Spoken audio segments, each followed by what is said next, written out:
Enfin, est-ce que vous pouvez avoir des rapports d'amitié avec quelqu'un que vous trouvez laid? Mais la laideur et la beauté, ça n'intervient pas dans mon amitié. Si j'ai de l'amitié pour quelqu'un, je ne le vois ni beau ni laid. De l'amitié, on n'en a pas dans les 5 minutes.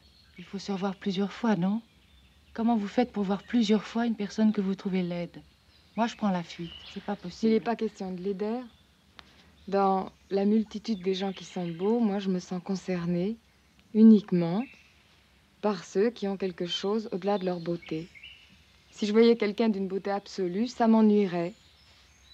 Quand je dis beau, je ne parle pas de la beauté grecque. La beauté absolue, ça n'existe pas. Moi, pour que je trouve quelqu'un beau, il suffit parfois d'une toute petite chose. Quelque chose entre le nez et la bouche, ça pourrait suffire.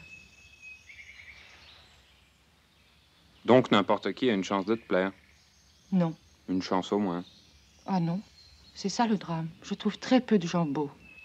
D'ailleurs, tu sais, ça me limite incroyablement dans mes relations parce que quand les gens me répugnent, je les revois plus. Or, comme beaucoup de gens me répugnent, Ça vous arrive jamais de changer d'opinion? non. La première chose que je demande, par exemple, si on voit quelqu'un pour aller dîner, c'est pas qu'est-ce qu'il fait, c'est est-ce qu'il est beau. Et les gens laids sont irrémédiablement condamnés. Oui, Au four. oui. Il le mérite. La laideur, c'est une insulte pour les autres. On est responsable de son physique.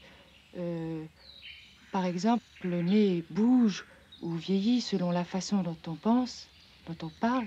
D'ailleurs, quand je parle de beauté, je ne parle pas de beauté immobile. Les mouvements, l'expression, la démarche, tout ça, ça compte, non?